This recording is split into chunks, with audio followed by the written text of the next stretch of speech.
the 15-page aid that I have set out, the lordship should have what I had filed in a set of skeletal submissions. Then I filed additional skeletal submissions based on questions which have been arising. Skeletal, then additional compilation. That's right. Now, additional submissions of Mr. Nakul Dewan, yes. That's right. Well, so your lordship Do we go to those? No, your lordship will keep that apart. Eight. There is an aid memoir for my aid memoir also. Okay. Let's see that. Yes, there's an aid memoir. That's right. Well, then I will use this as my base document. Yes.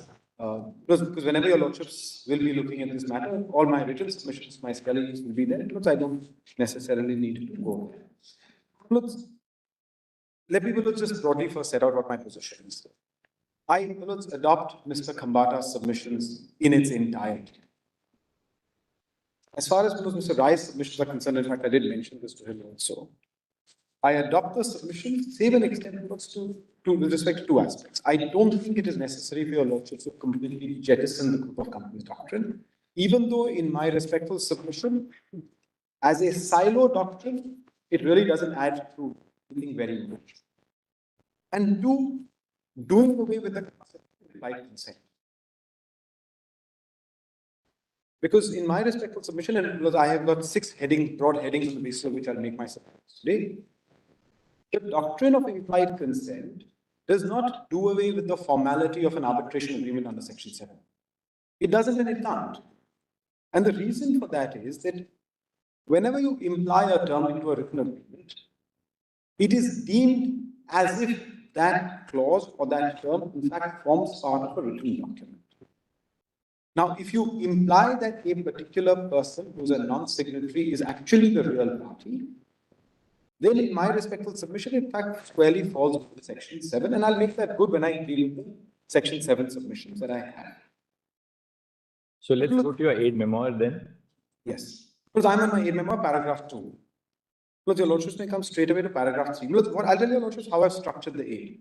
I have an introduction of 7 paragraphs where I set out the background that your lordships should bear in mind while considering this case. Then I have 6 different heads of submissions, and I'll run through them as fast as I can. Look, paragraph 3 of my aid. Look, there are, in my respectful submission, 3 fundamental facets which form the background of consideration. Look, the first fundamental facet, and I think this is absolutely well accepted under Indian law, as it is under other laws, is the doctrine of separability. And that is, in my respectful submission, fundamental to the consideration, because it is the doctrine of separability which looks at the validity and enforceability of an arbitration agreement. And why that becomes important is that there are lots of passages, I take your lordships to Chloro and other decisions, which talk about the performance of a contract and obligations that a party may have undertaken under it. But today what your lordships is looking at is in relation to a non-signatory and performance under a separate doctrine, which is a separate arbitration agreement. There may be rights that you may exercise where you commence an arbitration. If somebody initiates an arbitration against you and says, sorry, you are bound by an arbitration agreement, you are obliged to arbitrate our dispute, you can't go and file proceedings in court or do something else. Look, that is fundamental in my respectful submission when your lordship is considering this case, because performance has to be judged from the performance of rights and obligations under an arbitration. The second aspect, which is extremely relevant for your lordship's consideration, is India's acceptance of the localized theory of arbitration. Now, if your lordships recollect, in Bharatiya International, we diluted that principle. We went a little step ahead and we said it doesn't matter the seat of arbitration is something global. Paragraph 88 of Balco, where the first U-turn came to becoming more just said in our opinion, and he was looking at section 2, the aforementioned does not relax the territorial principle adopted by the Arbitration Act 1996. It certainly does not introduce the concept of delocalized arbitrations into the Arbitration Act 1996. Now, the reason why that is critical, Malone, is this. France, as your lordships is aware, does not follow the localized approach, and DAO originates from France. France follows the transnational. On the other hand, That's one further reason why your lordship as well Singapore decision is because Singapore and England follow the localized. Singapore is a model law country because I have in fact in my footnote, and the decision is there before my lord. There's a decision called PT First Meeting. It's the 2013 decision of Justice Sundaresh Menon, when he just in fact recently been elevated to become Chief Justice. And in that case, he has very categorically set out that Singapore followed the localized regime. The reason why that is relevant is because there is a national law which governs the conduct of arbitrations, unlike France, where it doesn't matter. And for the French aspect in relation to this, can I just draw your lordship's attention? Your lordship needn't open this right now because it's all there. You can, lordship, just mark this, page 1171 of my edition, which has the article from Bernard. Why don't we read your note? Then we can maybe go through some of your documents and I certainly will also do that. How long is your note? It's a 15-page note. Let's run through the notes so that we get the whole bearing. Get a picture of and then we can go through, I'll touch upon the judgment, etc. I'll absolutely do that. The reason why I made that, why I was just making a reference to Hanisha, because Hanisha draws that comparison at page 117. So let's go to para 5 now. Yes, can I just make 2 or 3 points just before I get to para 5? So I'll just run through the note.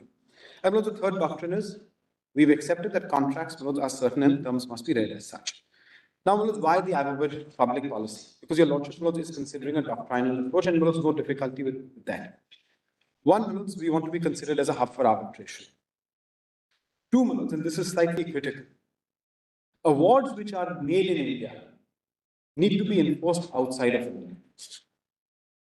So, your lordships wouldn't want to be in a position, and I made that good paragraph. So let us read on. This is just read the note actually. So this backdrop paragraph becomes essential when considering India's avowed legislative policy to one, be considered as a hub for arbitration. Two, to ensure that awards which are made in India would be enforceable outside of India in terms of the New York Convention, with the Articles 2.1 and 2.2, and enforce awards in India which are consistent with the New York Convention, which your lordships will have bear in mind, section 44 of the Arbitration Act. Because this decision will go across all these 3 paragraphs. These principles must drive, in my respectful submission, the interpretation of section 7 of the Arbitration and Conciliation Act, insofar as ascertaining whether an arbitration agreement can be extended to non-signatories, as well as appreciating the doctrine of claiming through and under as set out under sections 8 and 45. I'm sorry, I'll just take a 20-second digression. Imagine a scenario where a suit is filed in India and the court under section 45 refers the matter to arbitration, which is say in London or Singapore. And they turn around and say, sorry, under our law, we cannot start arbitration against a non-signatory. Because jurisdiction will be the law of the seat. So therefore, if an application is which I've dealt with later, it's in fact, in my respectful submission, a defendant's doctrine.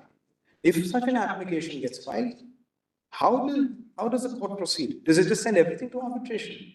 Person goes to Singapore, then comes all the way back and says, sorry, I can't do anything. Suits anyway gone. Arbitration is gone. Time is spent. Now let's paragraph 6. Bearing that, it is respectfully submitted that as a seat, India cannot be overzealous to extend the jurisdiction of arbitral tribunals to non-signatories who may simply be a part of a group of companies. 2, courts applying Indian law also ought not refer parties to arbitration, whether domestic or international, on an expanded interpretation of claiming through and under. And tribunals also ought not put themselves in a position where, as it transpired in Dala real estate, an award is passed in the seat court and is held not to be enforceable by an enforcement court because different principles will also be adopted.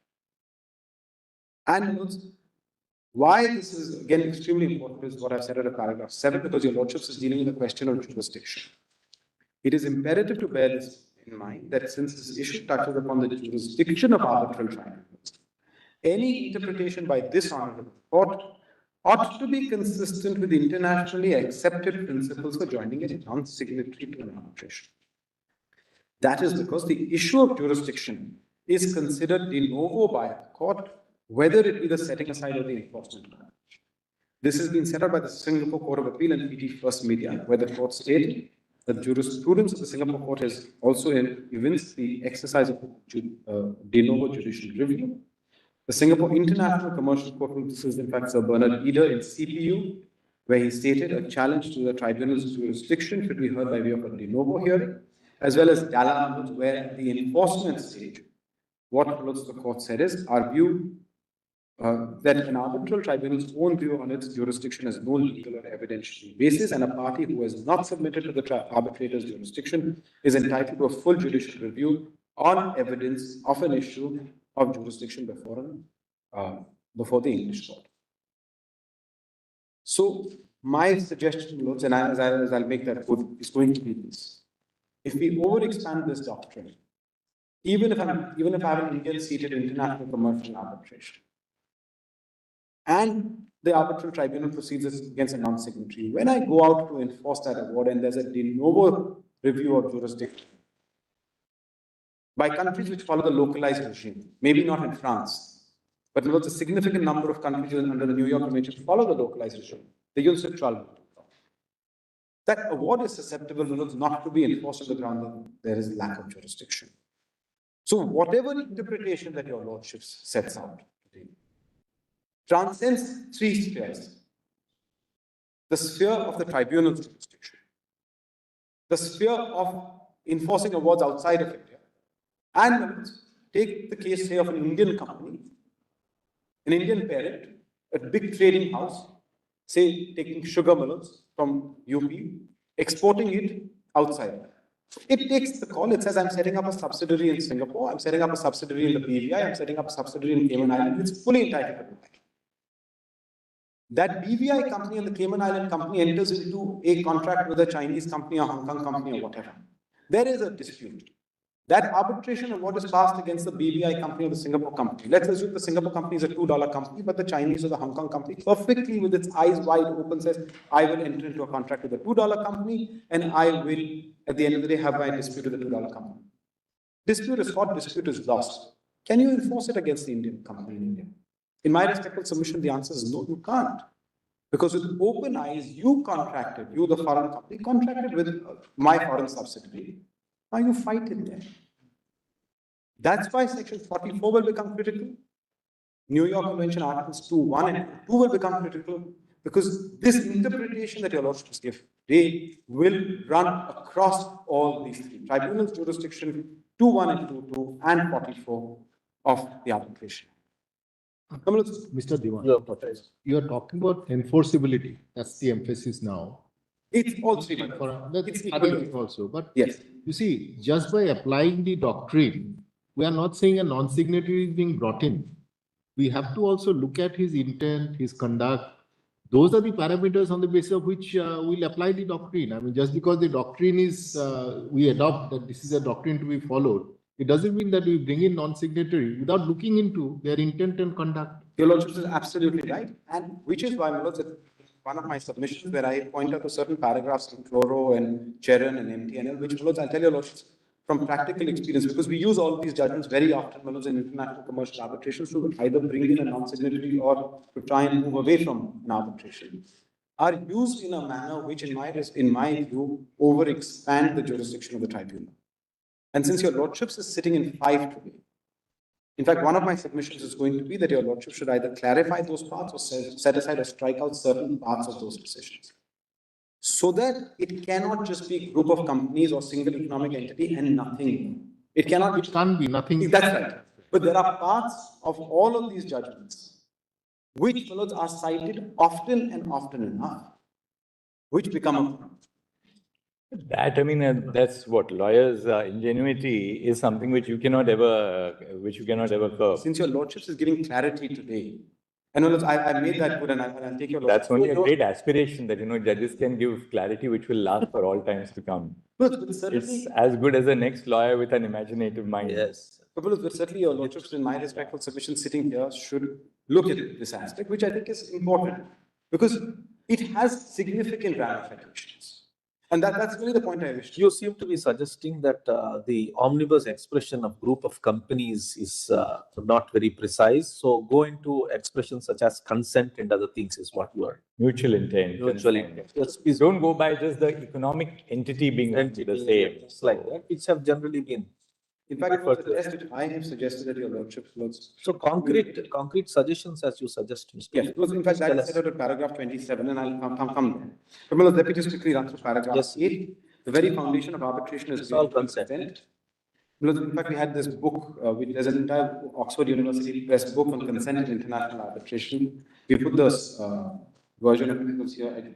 It's not, I don't have it here. It says the principal characteristics of arbitration is that it's chosen by the parties by concluding an agreement to arbitrate. The arbitration agreement is considered the foundation stone of international commercial arbitration, as it records the mutual consent of parties to submit to arbitration, mutual consent which is indispensable to any process of dispute resolution outside national courts. Such processes depend for their very existence upon the agreement of the parties. Hence, this element of mutual consent is essential, as without it, there can be no valid arbitration.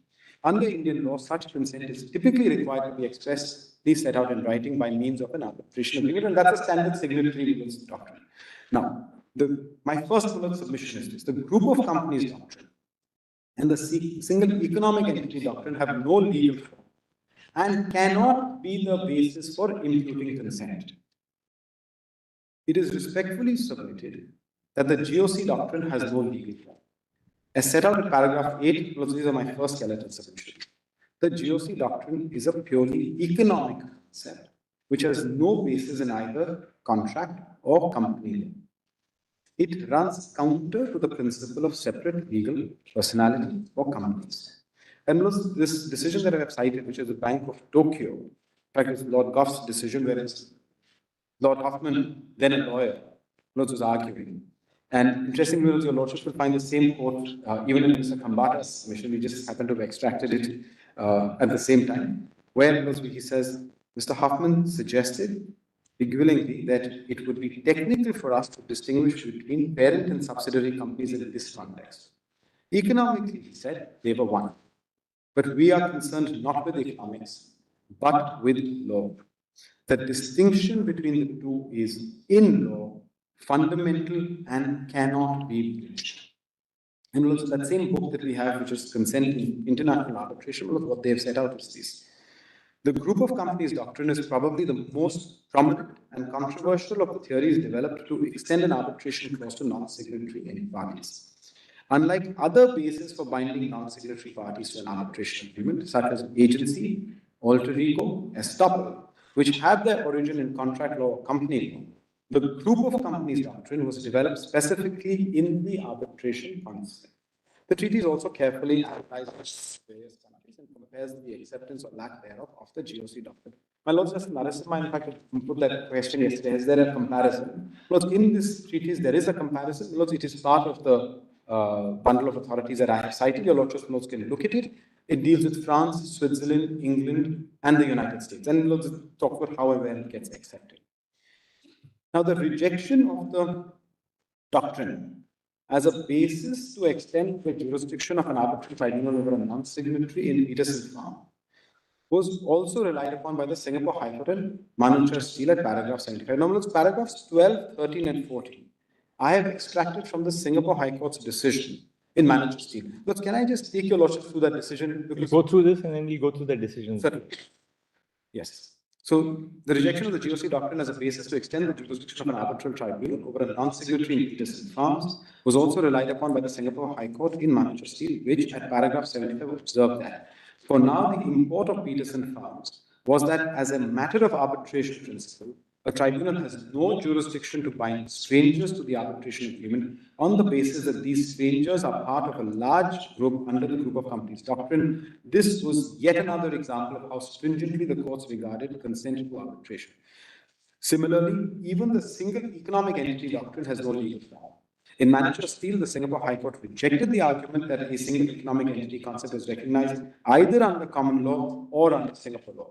In fact, observed in paragraph 92 that because the law allows and treats a company as a separate entity from its shareholders in the ordinary circumstances, it is perfectly acceptable in many jurisdictions, including Singapore, for an enterprise to be established and carry on business as a BVI company with the attendant advantages of non-transparency of ownership, management, and financial positions.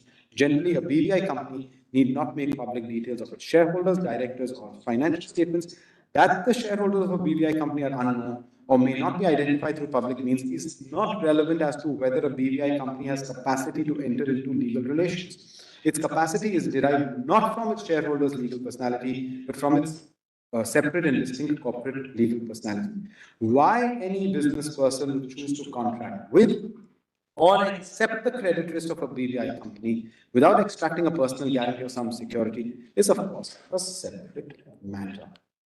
It has also been said under paragraph 96 that plainly the law eschews disregard of the separate corporate legal personality of a company except in exceptional circumstances and only where there has been some form of abuse.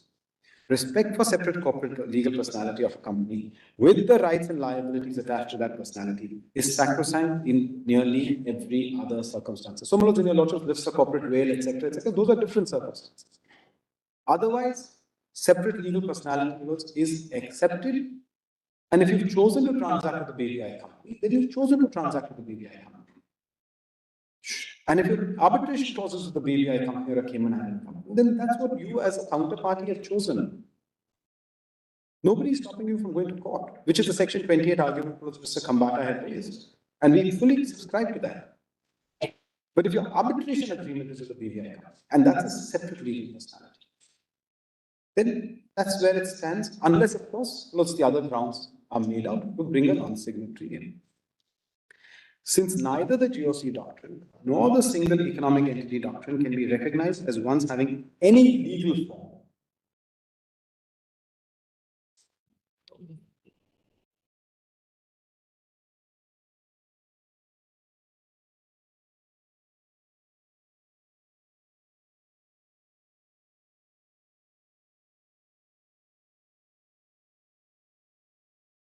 they cannot be demonstrative of establishing any intent of a non-signatory to arbitration.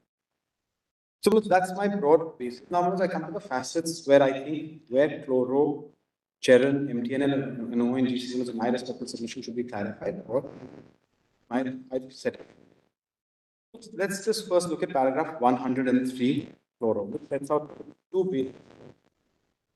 I would say the conclusion, the basis by which you can bring a non-signatory. 103. Various legal bases may be applied to bind non-signatory to an arbitration. 103.1. The first theory is that of implied consent, third-party beneficiaries, guarantors, and other mechanisms. This theory relies on the discernible intention and to a large extent on good faith principles. They apply to private as well as public entities. The second theory includes the legal doctrine of relations, apparent authority, piercing of the veil, joint venture relations, succession, and estoppel. They do not rely on the party's intention, but rather on the force of applicable law. While there is no concern with respect to 103.2 of the law, where a legal basis is adopted to ascertain which is the real party to the dispute, to the extent that paragraph 103.1 seeks to bind a non-signatory to an arbitration agreement, and to a large extent based on good faith principles, it should be clarified that unless a court or a tribunal finds there to exist a discernible intention to arbitrate, a non-signatory should not be compelled to arbitrate. So, if your lordship just strikes that red part out, and it is that you must find a discernible intent. You don't sort of read a passage in a judgment and then, identify, some portion. You read the whole passage together. I tell you, Lordship, so the problem. Therefore, once we accept that mutual intent or consent are the key factors, how does consent or mutual intent get deduced? That's the point. Then to decide whether there was consent or whether there was a mutual intent, obviously you will have to look at various factors. How do you? And those factors cannot be decided with any specificity in advance. And I'm not for a moment suggesting that. Please don't take it. So therefore, you also accept that, mutual intent to arbitrate, consent to arbitrate, These are key because of party autonomy, because of the doctrine of severability, so on and so forth. Once we accept that, then in some isolated observations and fluoro control, you're right, it may require a little bit of tightening up. But we can't just say, okay, they read these observations in red and therefore don't read the observations in black, which are not highlighted. Everything reads together I ultimately. tell your lordship what the difficulty. When I have no difficulty with the broad aspect that your lordship said. Fluoro needs tightening up. And There's no difficulty once these observations are in the hands of seasoned arbitrators. They know where to apply the law. They know what to. They don't read the judgment as a sort of as something written in stone. Because I have 4 examples, 5 examples, and these are, in fact, Mr. Kambata and I, in many cases, been on the same side and been on the opposite side. I've been on sides where I have propagated a slightly overbroad approach. And these are real life examples of international. That's the fun of lawyering, right? That's right. But the fun of certainty. You can never have certainty. The quest for certainty is having certainty. Yeah. What I am requesting my lord to take this matter is bringing up. Mr. Diwan, this point is very well taken, that consent is an essential part of it. But have you suggested that how to tighten it up? What are the factors which the court must take into account to decipher whether there is actual consent or not? Yes. I will deal with that. That's a paragraph 27. It's a short, there is in fact a numerical decision, and I would tell us also come to dialogue. But can I just point out a few other paragraphs here which are really turning out to be the problem? Look, your lordship will look at reconciling paragraph 71 to 73 and saying, of fluoro, and saying, let's read it all together. But Lords, I can tell your lordships often enough that 73 is read as a silent paragraph. And in my respectful submission, the way it also was founded in Cherem, seemed to suggest that what was accepted was a 73 was a 7. And 73, in my respectful submission, is the problem, because what 73 says is as follows. A non-signatory or third party could be subject to arbitration without their prior consent, but this would only be an exceptional case. The court will examine these exceptions from the touchstone of direct relationship to the party signatory to the arbitration agreement, direct commonality of subject matter, and the agreement between the parties being a composite transaction. So 3 facets which can be used to say, well, without consent, we can bring you in. The transaction should be of a composite nature where performance of the mother agreement may not be feasible without aid, execution, and performance of the supplementary or ancillary agreement for achieving the common object and collectively having bearing on the dispute. Besides all this, the court would have to examine whether a composite reference of such parties would serve the ends of justice. Now let's please see how under these 3 facets it becomes so overbroad. One, the first 3, which is relationship, commonality of subject matter, and composite transaction have nothing to do with intention, standing by themselves. 2, performance. And there paragraph 76 becomes a bigger problem. And 3, does it serve the ends of justice? You may well take that view when your lordship is sending when your lordship is sitting in court.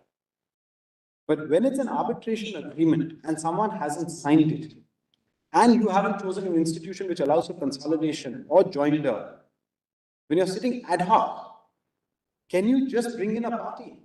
Because if I say take the ICC rules, or if I take the CIAC rules, or if I take the MCIA rules, or the DIAC rules in Delhi, and I can choose any of these, there's a provision for consolidation, there's a provision for joinder, which means I have consented to consolidation, I have consented to joinder. And in those circumstances, yes, multi-party disputes may well be joined together, but there is consent by accepting a set of rules, but not in an ad hoc situation. And that's really where 73 then becomes tricky, because it leads to greater uncertainty. And 76, and the reason why I say it becomes a bigger problem, is that when it talks about the mother agreement and subsequent agreement, it has a fundamental bearing on interpretation of contracts and the point of time you decipher intention. Let me just read out 76 more and then highlight the 2 problems. Paragraph 76, fluoro reads as follows. The court will have to examine such pleas with greater caution and by definite reference to the language of the contract and intention of the parties. In the case of composite transactions and multiple agreements, it may again be possible to invoke such principles and accepting the pleas of non-signatory parties for reference to arbitration. Sorry, that's from the second sentence, it should have been in red.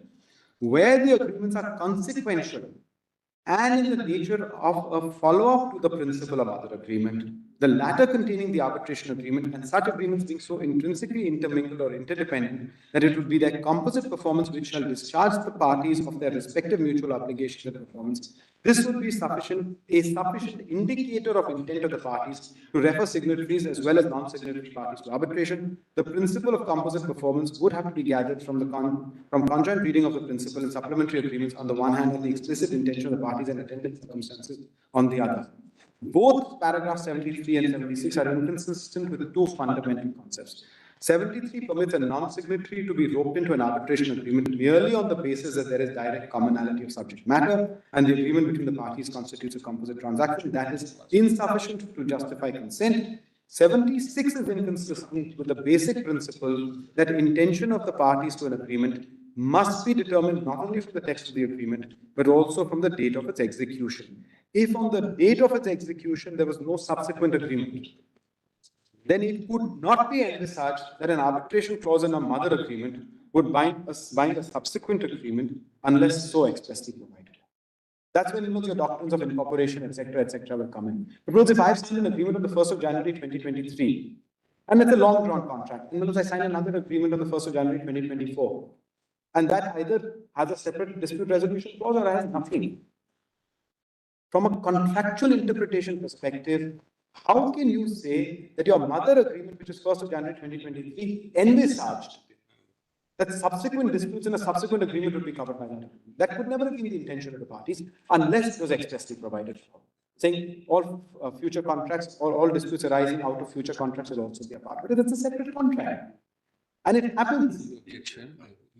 There have been many cases like this. And Chloro was a case like this because in Chloro, the finding is subsequent agreements. Disputes under subsequent agreements can come back to the mother agreement. And those, as your lordship recollects, in Chloro had their own arbitration process. How could that be the basis to decipher intent? Because when the mother agreement we get that point, Mr. Divan, that point is well taken. You don't need to labor on that.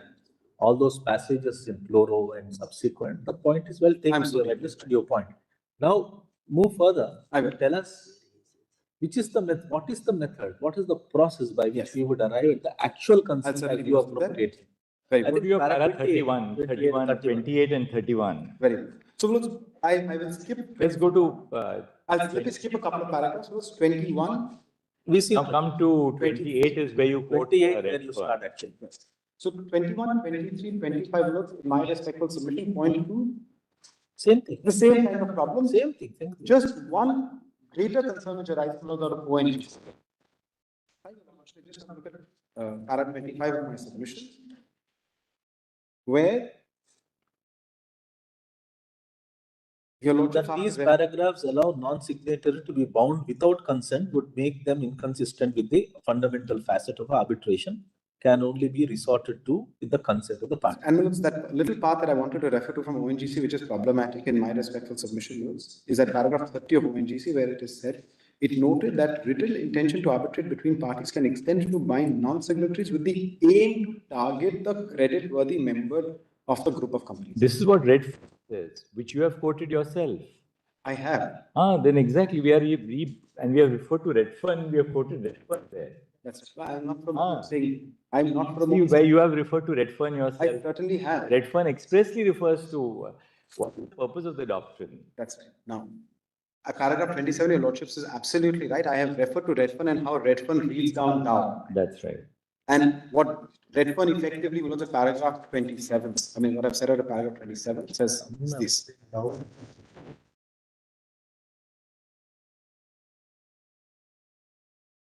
Read Dow as being a group of companies doctrine. Read Dow in what it really should be. Dow for us is not the statute. Correct? Not just a statute, but in other words, go by section 7. In fact, what the law is. And in fact, at page 11, para 27, 2.54. I've highlighted that. According to the Dow chemical case, may perhaps be best characterized as authority that conduct can be an expression of consent, and that among all the factual elements, the existence of a group of companies will be relevant. I'm so deeply obliged. I'm so deeply obliged. That's what I highlighted to your Lordship's kind consideration. Now, your Lordships has all of these judgments. Your Lordships has Redfern, which I have quoted more than instance of. But am I asking your Lordships to just simply subscribe to what is set out in Redfern? And my respectful submission, Lords, is because there is a little balancing that's required. And that balancing is what I have said at paragraph 28. And there, Manoj, I will Now go to paragraph 31. That's where your 2 points which you are making. How to really then infer what kind of conduct and what kind of consent or implied term. One is that, and then towards the conclusion, I give you a lot of couple. Can I read out 20? Because there's something critical there. Because there's a little balancing that's required. It is respectfully submitted that the evaluation that is to be conducted. There is a paragraph 20. This is the evaluation to be conducted. The presumption must be balanced. These are the presumptions which have been drawn by Redfern with the equally compelling fact that the party who has negotiated a contract have deliberately chosen not to be bound by the arbitration agreement by having the contract executed through a subsidiary or a sister concern. The action of stepping away and limiting liability may well form the basis to demonstrate an intent not to be bound by the arbitration agreement, which at the point of execution of the contract has been accepted by the party. And that's my point. When your Lordships has doctrines such as... So, but therefore, are you saying that basically no party which is not a signatory to a contract can be bound by the arbitration? No, there may be circumstances where you may have accepted... Obviously. Where you may have written. But today, if there is no such... Don't just look at your Lordships to balance the evidence. If there is no evidence, supposing I have negotiated the contract, but finally signed by my BVI subsidiary. The counterparty has been perfectly happy executing the contract with the BVI subsidiary. I have, using my group structure, shielded myself. Am I not entitled to do so as long as the counter? Why should that intention? I'm the sugar exporter. Of course, it was family. But it's a high-sea trade happening with my BVI subsidiary. It happens all the time in India. So precisely, Mr. Diwan, party or a group company can arrange their affairs in a manner that I consent to move away from this particular part. This is what you are trying to say. That's correct. So we are talking about determining the consent. Here we can easily see there was to move away. Yes. So that is what we have to sort of focus on in a situation. That's right. Affairs are arranged in that way. I'm so deeply obliged. What is by reading all of these decisions? I can tell your Lordships with some amount, with some experience that I have in this, that these decisions are being read to say it's a composite transaction, you're performing the contract, that's only a subsidiary, you're roped in. That's the concern. And nobody is looking into the fact that, yes, of course, I may have negotiated it, but I step back and you perfectly well agreed to allow me to step back and step out of it. That's para 34. Yes, let me straight away come there. So now the test. 34, 35 and 36. Yes, the test you're looking for, yes. what you're suggesting. So look, the test that I am suggesting derives itself from various from a US decision which was set out in the consent to arbitration, which effectively says there must be a clear and unmistakable intent to arbitrate. And also this must be from a dispute resolution perspective, from the doctrine of separability perspective. And what is also set out by Dalla in the concurring opinion of Lord Collins at paragraph 122, where right at the end of paragraph 30, what your Lordships see the last 4 lines, it would have to be a conscious, deliberate act by the government. That anything less deliberate act of the government make it less relevant. This was the government of Pakistan, and the letter would not be relevant. Para 31, there's two tests. That's right. I set out in the additional skeletal submission the paragraph 7. One there. I'll come to that. The conduct of the non-signatory party demonstrates to be bound by the arbitration as a separate document, as a separate contract. Think my disputes you will be arbitrated. And in incorporation of an implied term in a contract where a non-signatory is implied to be a party to an arbitration agreement. These are the 2 bases which, if clarity is brought out here, will make it significantly easier. And these are exceptional circumstances.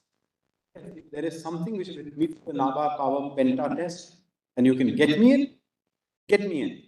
But if you can't, then you can't.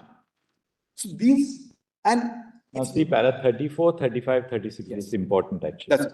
So Manoj, how I have now distilled section of the Arbitration Act is as follows. I'll just read out the first part of section 7, which says arbitration agreement.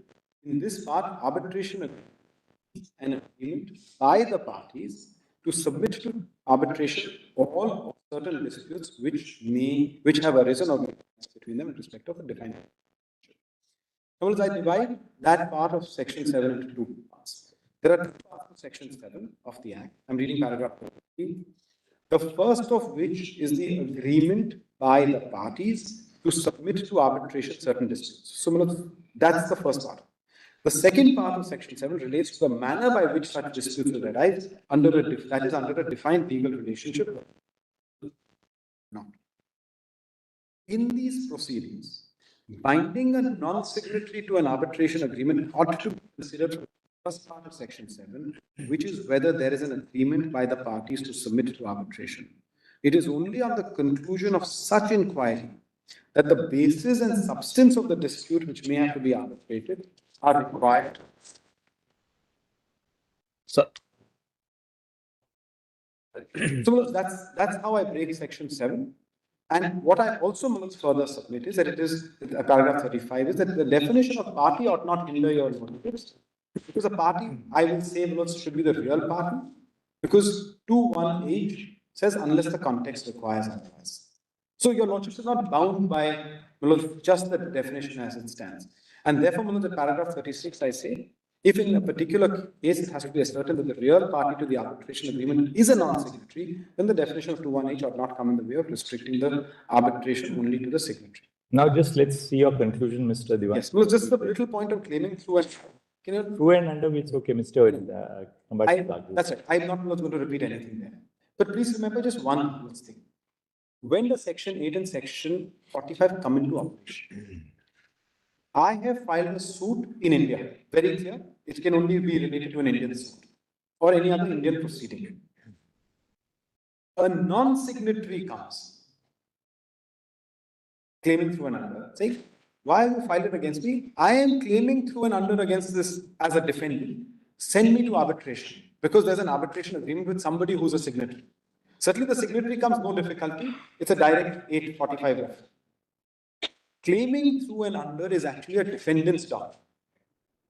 It's meant for a non-signatory to come in and accept that obligation to arbitrate. Because the other person who has filed the suit says, yes, I may have a contract with person X. Maybe you're the assignee, maybe you're not the assignee. I don't know. Maybe you're the parent company. I can't go against you. I file a suit. Parent company comes and says, no, I'm claiming through and under my subsidiary. I am the real party. Send me to arbitration because your contract has. So look, it's a defendant's doctrine. And what I'm only saying is this. That defendant's doctrine under 8 and 45 cannot be used to just bring a non-signatory group of companies, which is where there's been a conflation in my respectful submission. All right, let's go now to the conclusion. No, I'll certainly now come to the conclusion. And the point we make is this. It is respectfully submitted that this honorable court to set aside parts of the decision in favor and subsequent judgments that allow arbitral tribunals to commence arbitration only on the basis of the GOC doctrine. The GOC doctrine cannot, without more, extend an arbitration agreement to a non-signatory. The determination of the real party to an arbitration agreement must be reflected on the execution of the arbitration agreement. This approach would balance the public policy between certainty of contracts as well as resolution of disputes and will not be antithetical to the development of arbitral jurisprudence. That is because there are other recognized doctrines on the basis of which multi-party disputes can be resolved under the broad umbrella of a single determination. These include concepts such as recognition of a single arbitration to the doctrine of incorporation by reference, or in the case of institutional rules, providing for consolidation of disputes. As Hannah notes, joinder and consolidation of disputes is an issue distinct from the issue of extension of an arbitration clause to a non-signatory, and therefore the policy considerations for the two should not be conflicted. Yes. And that is unfortunately what has happened with Chloro and the judgments which have gone down. But I want to answer one question which my Lord Justice Roy had raised, not today, but a couple of days ago. From a construction contract perspective, employer, contractor, subcontractor. Mr. Kambata Malot had made certain submissions, which I adopt. Under the FIDIC rules of contract, which again internationally for contract becomes very, very relevant. And I've quoted this. Article 4.3 says that the subcontractor has no privity with the employer. Now, if your lordship's lords under Indian law says, sorry, in such a situation, because of composite transaction, because at the end of the day, you subcontractor are only performing for a contractor who's performing for an employer, I can rope you in. Then it's going to be against the FIDIC rules for construction of contracts. So the construction industry, in my respectful submission, gets into a bit of a dizzy. Well, let's take international trade.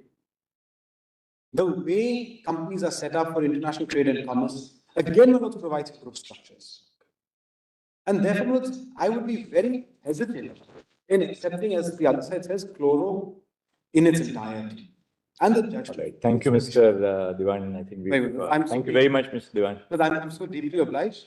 Well, it's all my references. I'll just take one. I'm not going to make take my first skeletons and my additional skeletons, and these two have make a reference to everything that is relevant.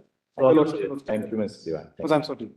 Anybody else? I had just 5 minutes. I appear for, Yes. But do I have 5 detailed? Where were you all through? I also appear for respondents number 1 and 2. How will you be able to argue? You don't have any idea of what has happened before you have no idea. matter. No, but I've been watching the proceedings. They wouldn't have missed you. every day. You are watching on the virtual mode or physical mode? But physically and as well as virtually, whenever I could not be here. I knew a lot. What is the point you want to make here? What is I- covered so far? But I had just made 3 charts if Lordship permit me. Charts, all right. Give us the charts. But I just wanted to, my lord, just put some. Chetan, के नाम क्या है? But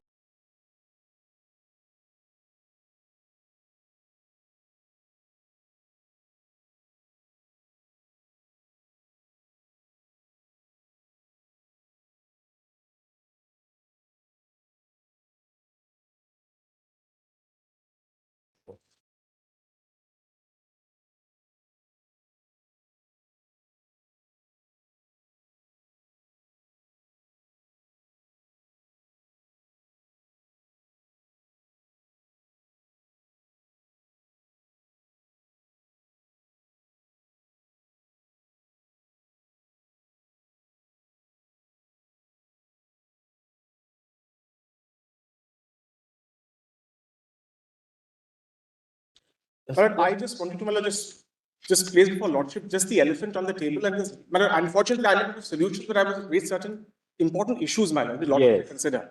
But one is, my lord, which fell from my lord Justice Narasimha on the very first date of the hearing, and which my lord the Chief Justice, my lord, picked up on the issue of my lord, parole evidence. That, my lord, common law jurisdiction, my lord, we go by, there is an aversion to parole evidence, and we go by what is the written document. And therefore, my lord, we come to section 7 of the law. Now, my lord, the difficulty comes, my lord, when we come to, my lord, 8, 11, and 9. Because the difficulty will be, my lord, that when there is certainty in section 7, that we know those A, B, C, D, E, and they are all written. It may not be a written signed document, but there are exchange of between parties, written evidence. My lord, the section 9 judge, section 8 judge, and section 11 judge has clear, my lord, evidence before it, primary evidence before it.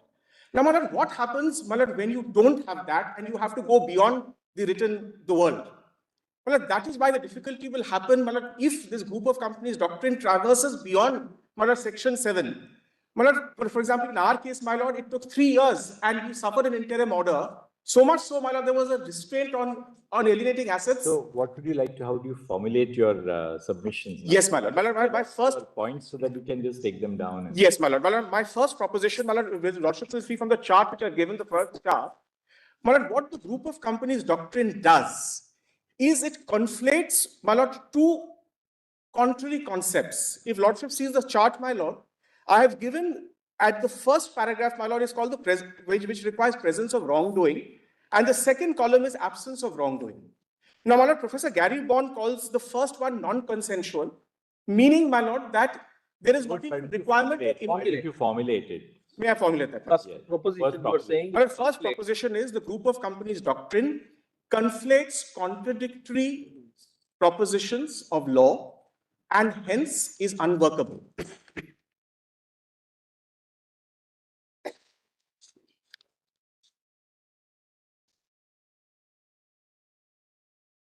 Which are those contradictory propositions? Please, my lord. My lord, if lordship has my first chart, the concept of alter ego, The concept, we are taking it down now. The concept of. well, I can submit formula. I can my lord, give submissions later. But the concept of alter ego, can The evasion- concept of alter ego. concept of alter ego, my lord, is based on wrongdoing. And there has to be egregious fraud or some kind of sham, evasion, some kind of wrongdoing has to be there, my lord.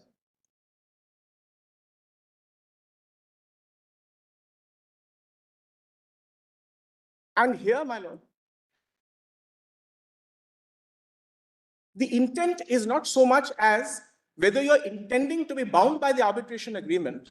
All right. So One is alter ego. alter ego. Alter ego. Second, My lord, sham, evasion of statute, facade. And my lord, I've given the judgments where my lords have in several cases explained this, including, my lord, the recent case in Balwant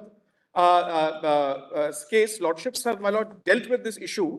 And lordships have explained, my lord, that it is not just having a tight control company or closely held companies. There has to be some element of fraud. There has to be some intent to avoid obligation or to defeat a statute or evade payment of tax. All right. And what Professor Gary Bond says that this is non-consensual, meaning that even if you did not intend to be bound by an arbitration agreement, if your intent was to avoid and evade, then you're still bound. And he, of course, applies the group of companies doctrine and says that in such circumstances also a non-signatory entity is bound by the arbitration process. All right. There's the first proposition. Yes, well, in contrast, my lord, in contrast, lordship sees the other, my lord, commonality of subject matter, existence of company, group of companies, composite nature of contract, performance of contract, single economic reality. But these, what lordships have over time, my lord, etched out as attributes of group of companies doctrine, my lord, are all not based on wrongdoing. It's simple that, for example, my lord, in MTNL, lordship said if there's a tight economic structure, even if there is no wrongdoing, even if there's no evasion, even if the intention is not to avoid a group of companies, then you're bound.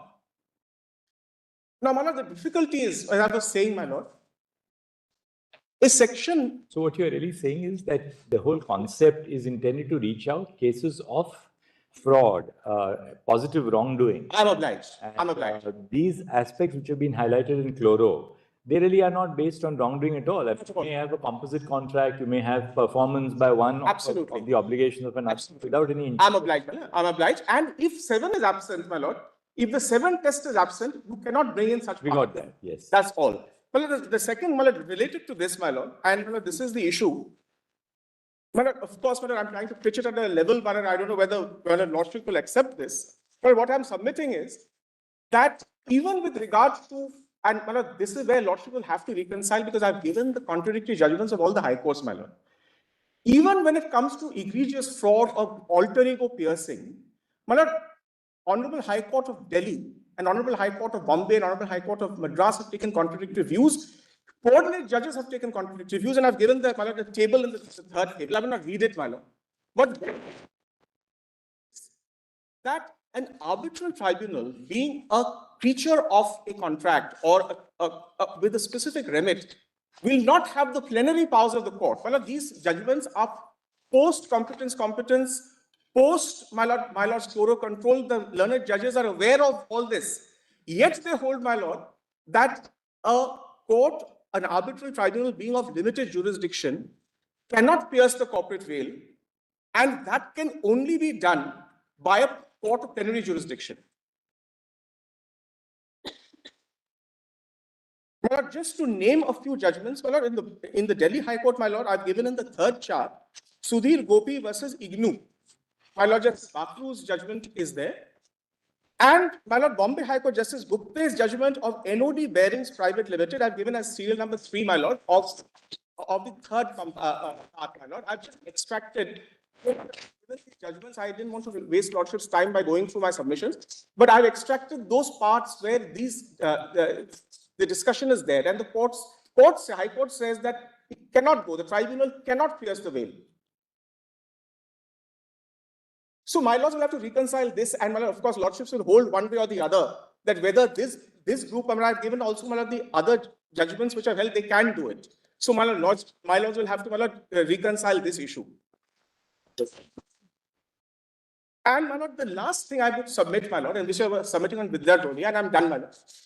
In Vidya Drolia, my lord, lordships have, my lord, made the it's not an exhaustive list, but lordships have given certain exceptions to arbitration.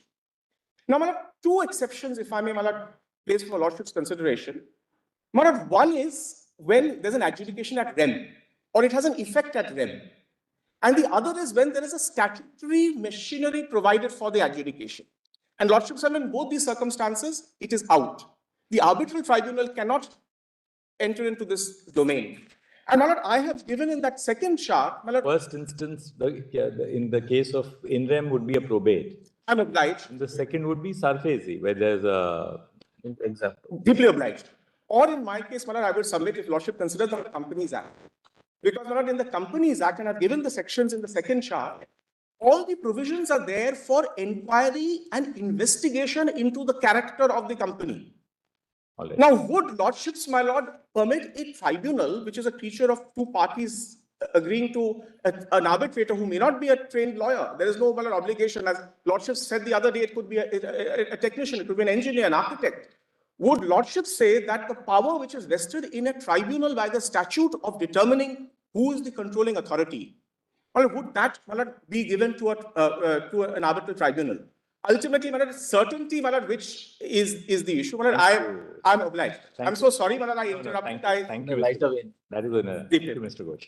Can I have just Yes. a few minutes? I'm for respondent number 1 and 2. But one second, where is George Posen gone? Yeah. There you are. Yes, yes. Are you wondering where you suddenly disappeared? No. You disappeared behind the scene, George. My lords, I appear for India in IA number 69863 of 2023. You appear for the National Coordination Committee Committee of Answer. Having heard the arguments at length, now my lords have the benefit of hearing both sides, the views of both sides on the issue of group of company doctrine and arbitration and the various views across the globe. My lords, at the outset, I would just like to mention that Ancestral does not per se have a group of company doctrine, but looks at non-signatories to arbitration, corporate structuring. This is what Ancestral has looked at. The mandate of Ancestral, that is the United Nations Commission on International Trade Law, encompasses promoting ways and means of ensuring uniform interpretation and application of international conventions and uniform laws in the field of international trade law, collecting and disseminating information on national legislation and modern legal developments, including law in the field of international trade.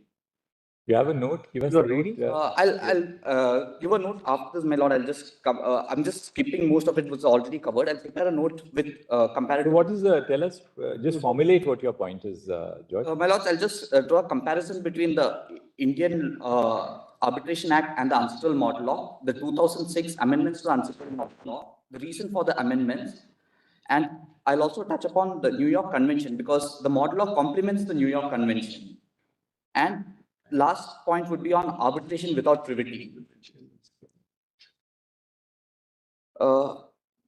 In this regard, it's pertinent to note that the Arbitration Act of India is based on a model law, and there is reference to that in the preamble and in the statement of objects and reasons of the state. So the legislative intent is clear that the Indian model law. So where does UNCITRAL stand? UNCITRAL stand on the group of companies doctrine? My lords, the UNCITRAL has brought about the 2006 amendments to accommodate non-signatories to the arbitration. This I'll just. You're standing on the wrong side. Sorry? You're standing on the wrong side.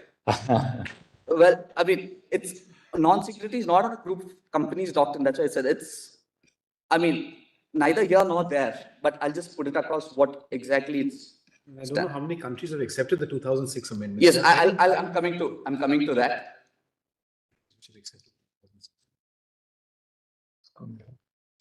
Like, Mr. George, why don't you give us a note on this? Because yeah, that's I'll give a note on this. I'll just quickly go through the.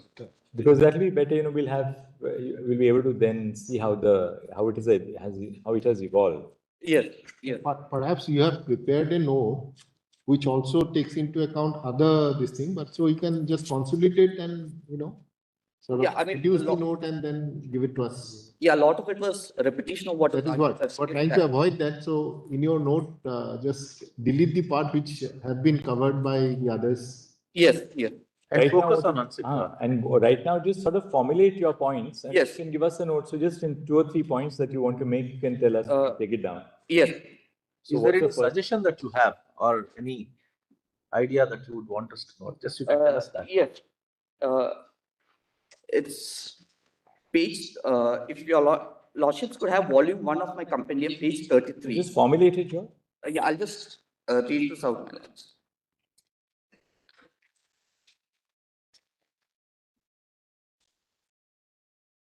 It states the reasons why the amendment was made. Article 7 was amended in 2006 in order to respond to concerns voiced by an increasing number of scholars, practitioners, and judges who are of the view that formal requirements set out in the original version of Article 7 should be amended to better conform to international contract practices.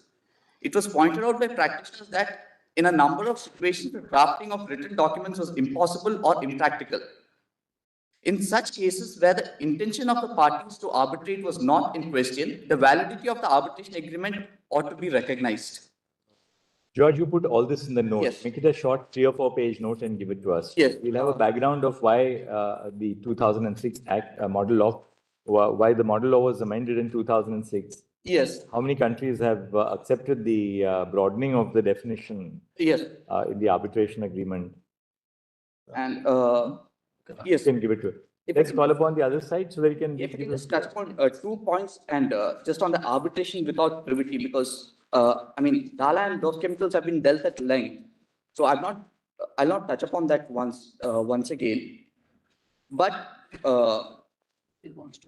on Article 7, my lords, if I could just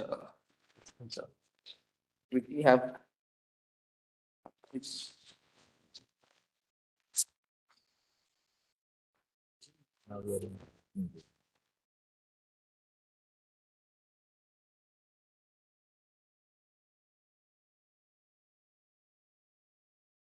The Article.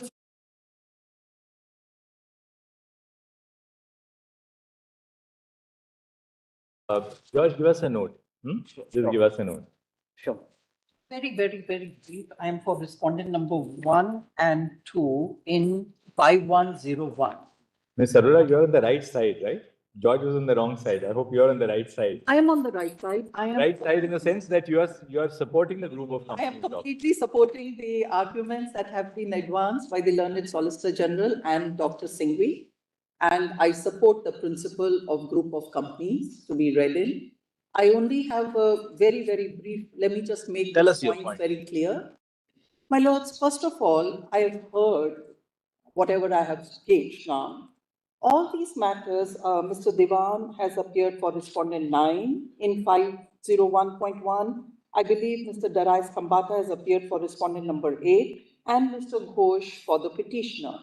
Now, what's significant in this matter is that this matter does not arise out of section 11, it arises out of section 9.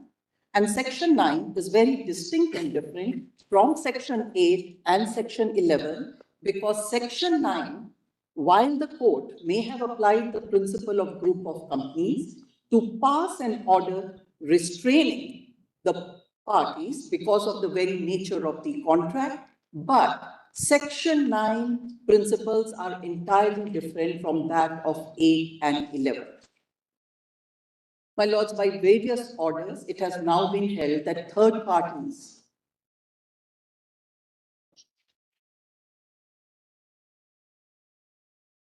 can be joined in the matters of grant of interim relief, protection and preservation, before, during the arbitration, and also after the award till such time as it is executed. So therefore, the arguments that have been advanced, and I believe it was suggested by my learned friend that the issues are different and should be detailed, I only want to put this on record, lest the final order deal with setting aside the interim protection granted by the High Court. My lords, I have placed the judgments under section 9. So which is your matter? This has to be My dealt. lords, this is McLeod Russell versus KKR India, where everyone seems to have expressed an argument on 8 and 11. You will not.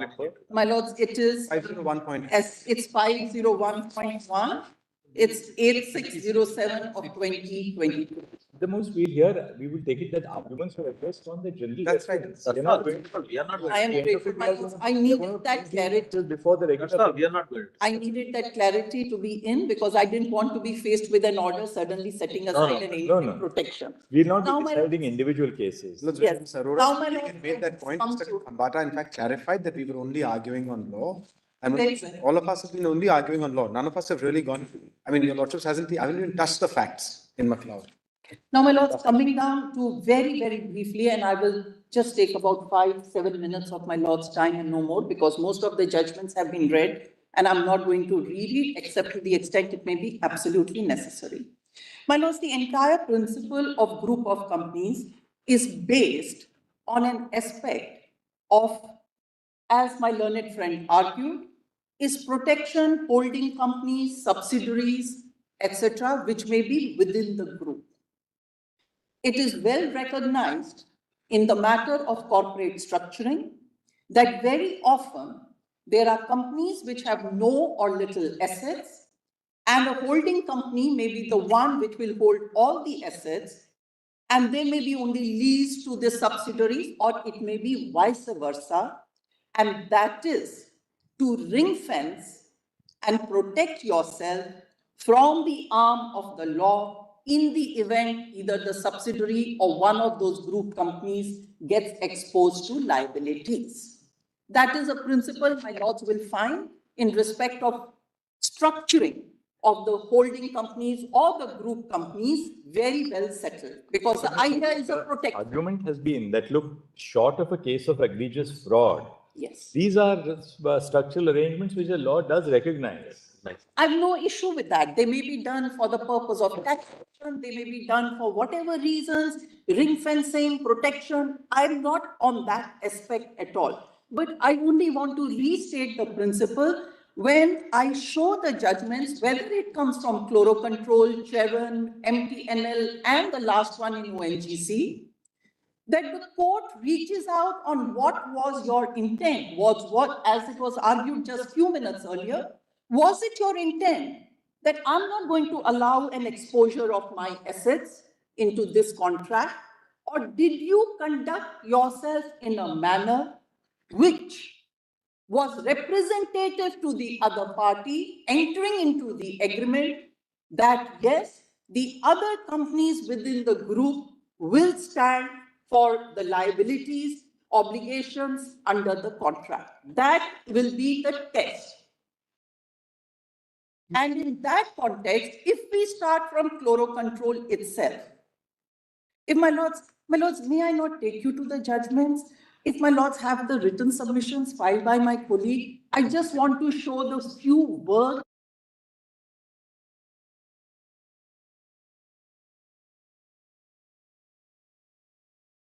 Yes. By Apur Shukla. Yes. 501.1. And therefore, if I have that context clear, each one of these judgments only signifies that what will be that nature of conduct, intent, reflected from the facts which will bring the group companies into the purview.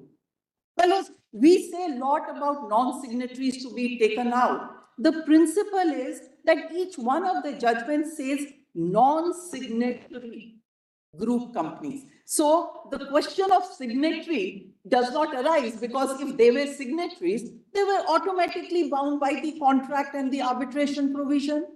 Because they are non-signatory group companies, therefore the various principles have been set out in each one of the judgments. Just few minutes and I will satisfy that. My lords. My lords have my submissions. Would my lords turn to page 17? First of all, chlorocontrol. I'm only going to read few lines and few words and phrases in them, because my lords have already read these judgments extensio. I'm not going to take again that. My lords have page 17. Yes. This is a part of paragraph 72 at the bottom of the page. This evolves a principle that a non-signatory party, now my lords may mark the word, first of all, we are understanding that the party is a non-signatory, could be subjected to arbitration provided these transactions were with group of companies, and then my lords, the principle is set out in chlorocontrol with great detail. Please remember the principles on the holding, subsidiaries, assets to be there or not available. Clear intention of the parties to bind the both. So therefore, first thing that the court will look at, was there an intention? What are the factual backgrounds to establish that intention? Both the signatory as well as non-signatory. In other words, intention of the parties is of significant feature. So the principle that the court said was intention. Now, my lords, please, page 18, 3 words in 103.1. The court sets out these principles. So these principles have actually been laid down. The first theory is that of implied consent. So the court will look into the facts to see whether there was an implied consent. Did you participate in the negotiations?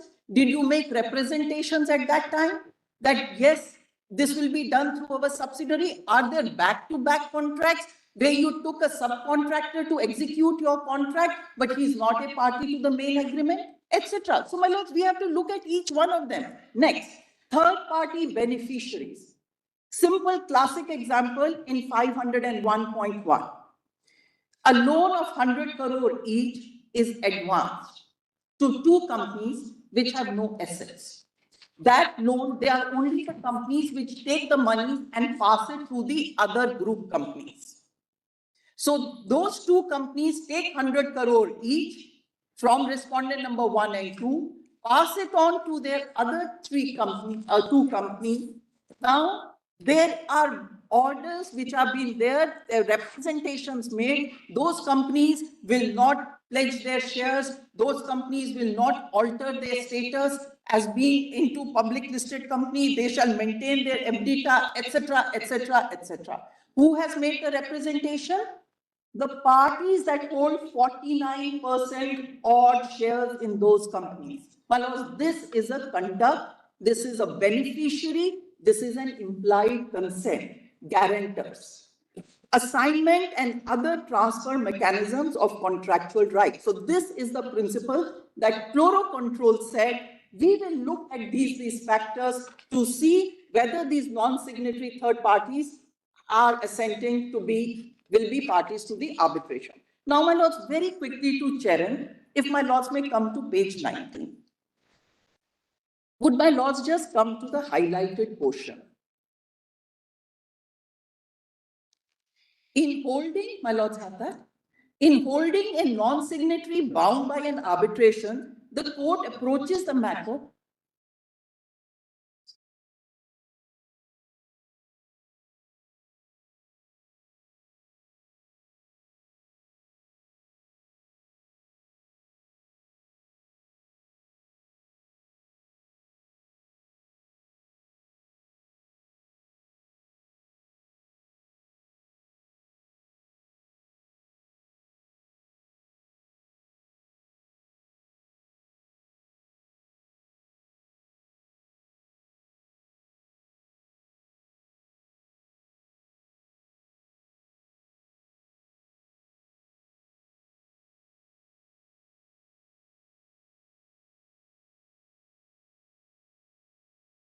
These are extracts from. My lords, yes, these are paragraphs. What I am only trying to establish before the court is that each one of these judgments set out a principle or a circumstance where it believed that in these particular fact and circumstance, a non-signatory group company would be amenable to be joined as a party to the arbitration, whether it was Charan or for that matter MTNL and subsequently ONGC. And in each one, my lord, different principle or a test which is laid down.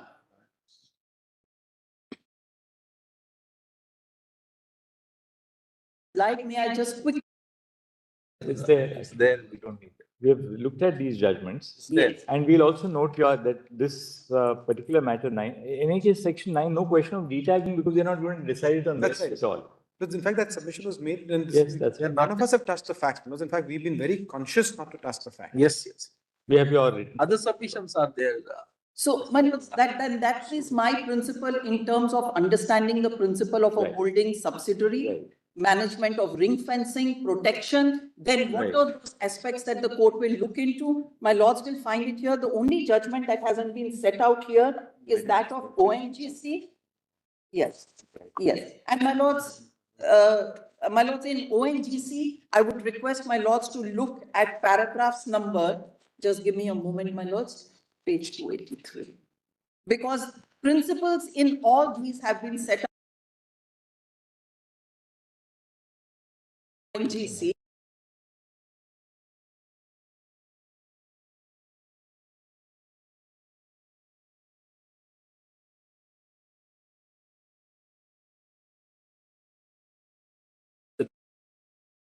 Tell us. Yes. Para? My lords, paragraph 37 onwards until 41. Okay. Para 36. And those same principles have been then culled out as to where you would then have a non-signatory third party joining in an arbitration. So, my lords, to say that section 7 requires it in writing, etc., the principle is entirely different. In what circumstances would you have the non-signatory party? Thank you so much. Now, Uh, and my lords, the only other thing is that this particular reference will not apply in case of section 9 because I'm That not. you have already that you have said. Not we arguing clarified. that principle, it's entirely different from 7, 8 and 11. Yes. Thank you. Thank you, Ms. Dr. Singhvi, how long will you take? It's your lordship has a special bench at 2:55. I have to finish before that. I'll finish. Your lordship has a, not that whether work will expand to fill the time available to do it. I actually have more time. I need more time, but I'll finish before your lordship's bench. Lunch.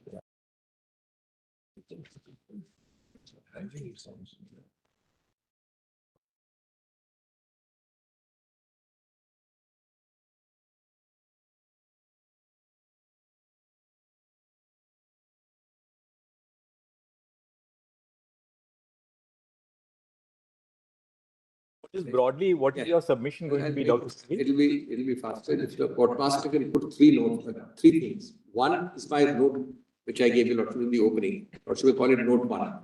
One is a rejoinder note I have given now, which is a pointed one. Argument this, answer this. Right. Argument is that. And third is CL1. That is case law 1. There are also case law 2 and 3, but these three will cover 95% of my note. So my argument is simple that your lordships has to really ask 3 or 2 or 3 basic questions. I'll take only a minute. Your lordship is rising. One.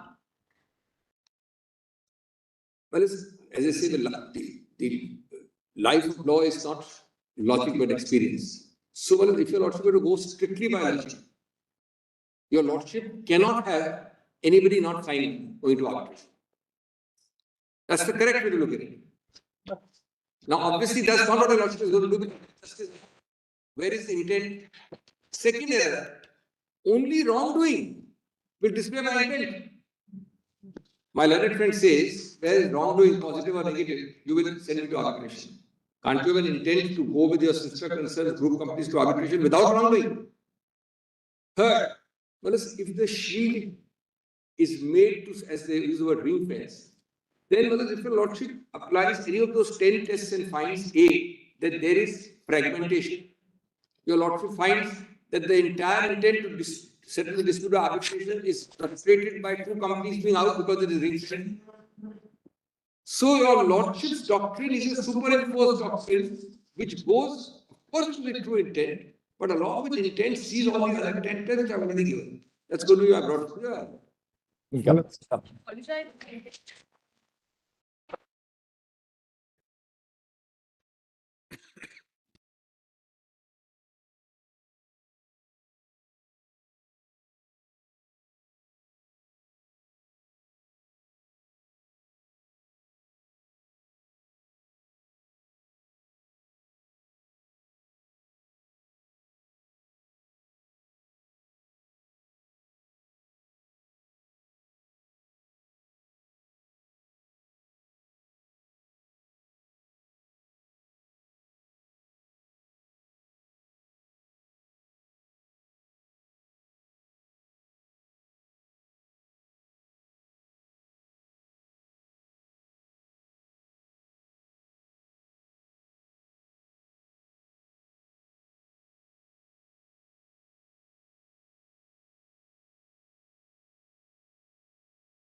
I'll proceed quickly. After I'll proceed quickly to give a few minutes to Yes.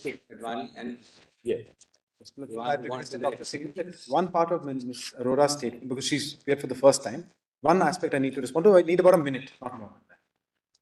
now, so therefore, Lordship will have these three things open: my original note, my rejoinder note, and my CL1, which is case law 1. 1 minute, officer.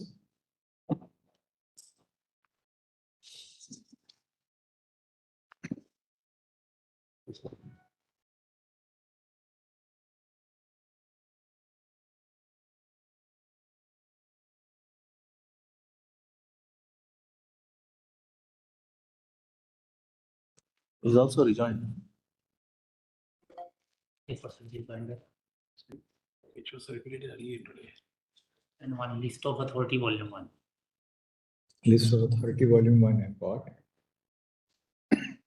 Yes, we joined the submissions also. Written submission is second last.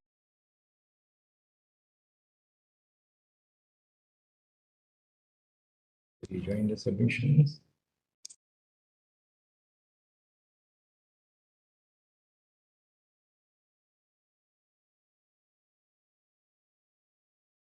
Volume 1, right?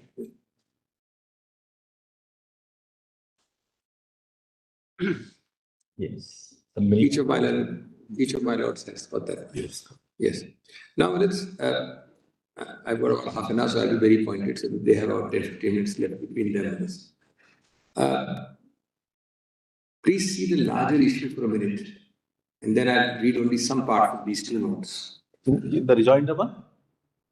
Other one. Which one you want us to take first?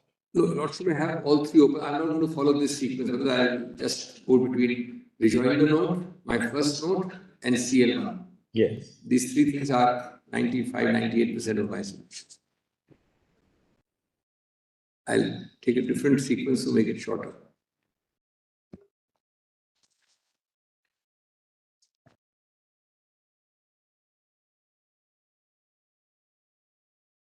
Right, Willis? Now, my opening point is, Willis, that Willis, if your lordships were to go by this, what I call the absolutist theory of signatory or Willis party in that sense, then your lordship must throw out completely the doctrine. If not, then the best your lordships can and perhaps should do is to consider where the existing law needs trimming or safeguarding. That's point number 2. Trimming is a more appropriate word.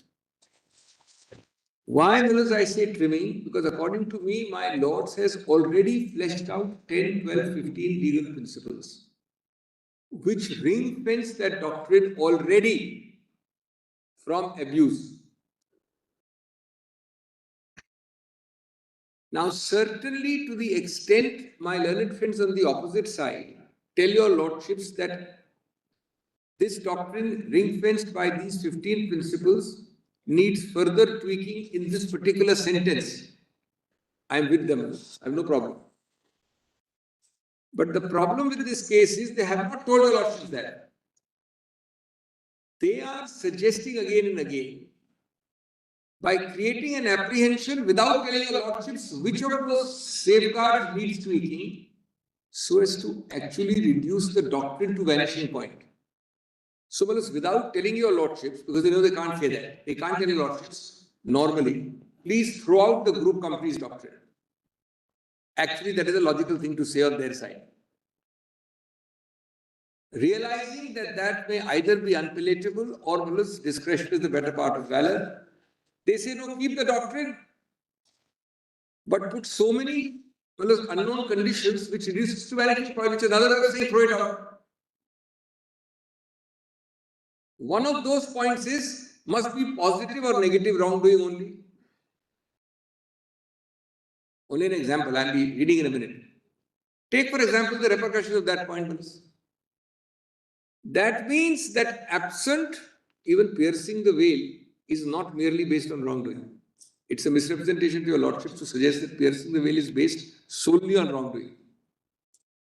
My lord pierces the veil in a wider set of contexts. But well, that would mean that your lordship will either equate the group doctrine only with piercing the veil.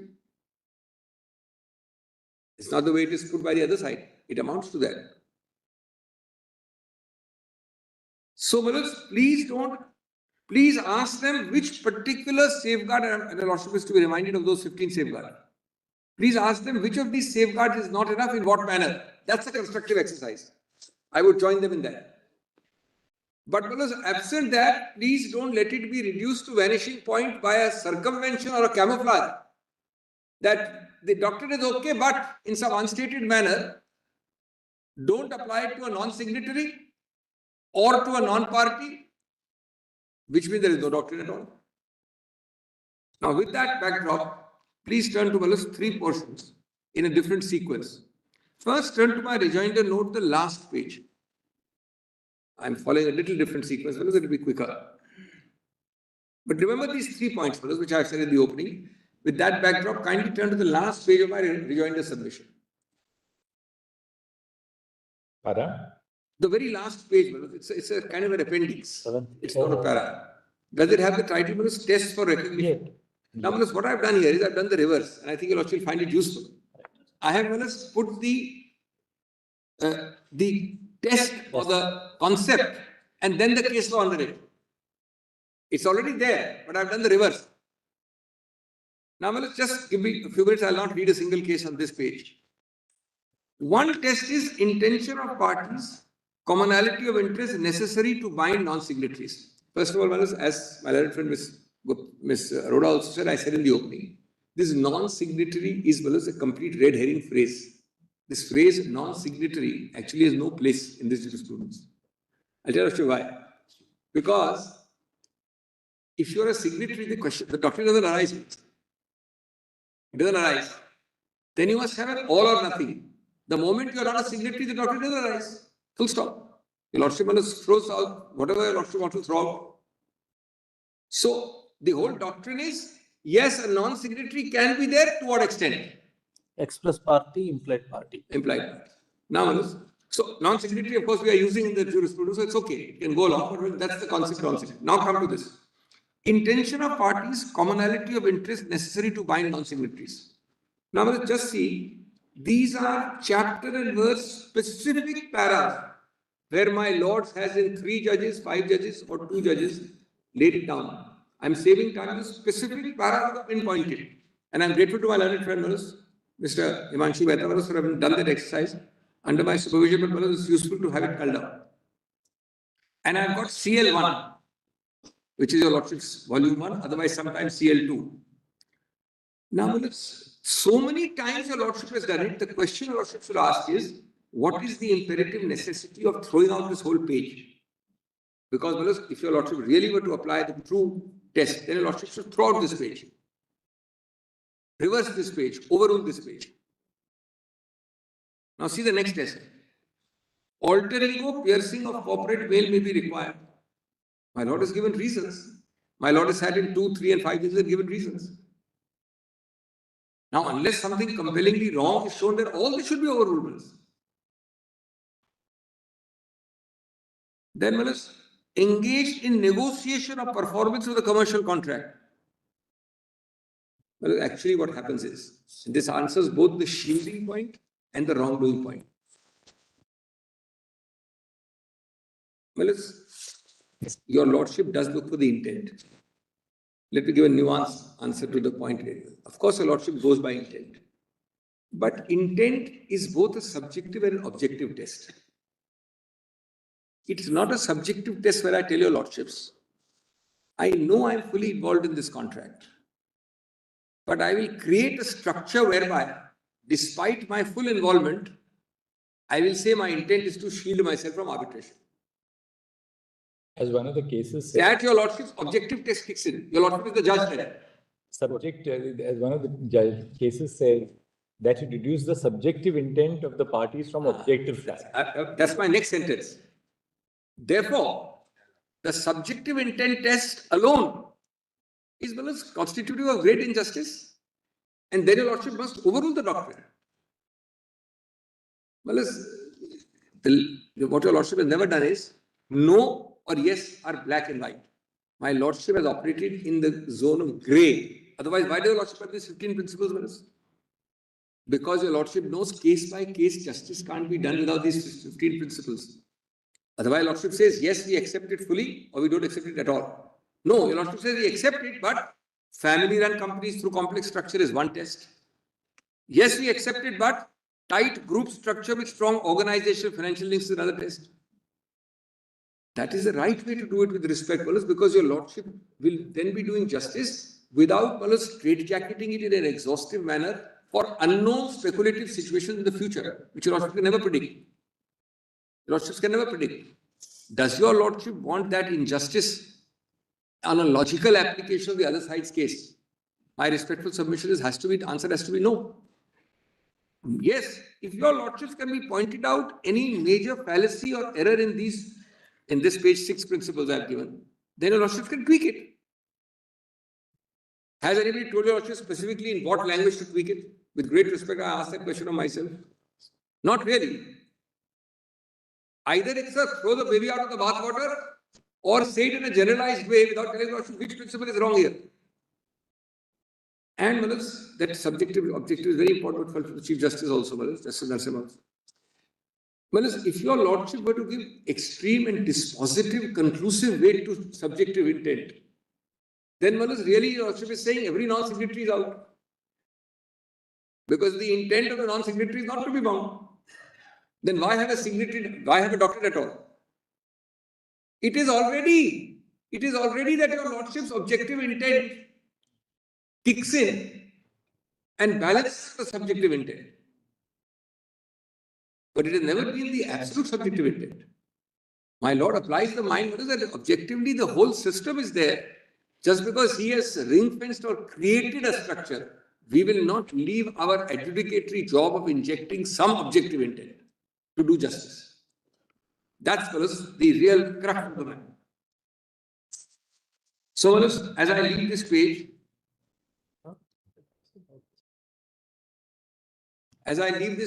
my 2 or 3 takeaways, if I may use the word, is 1, would your lordships have any compelling need shown to your lordships by the other side to overrule this page? Is question number 1. The lordship has jurisprudence, the lordship has case law, the lordship has decisions. There must be something shown why the constitutional bench. I'm not saying lordships can't do it, but really many or all of these should be overruled. And certainly, because I find the compelling need, if at all, is the opposite side, not this side. The second takeaway from this page is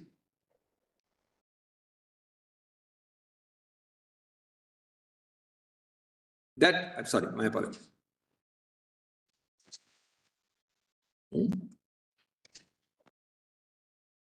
As well, and friend adds rightly, that to 10 years after Chloro, your lordship is celebrating the decade of Chloro.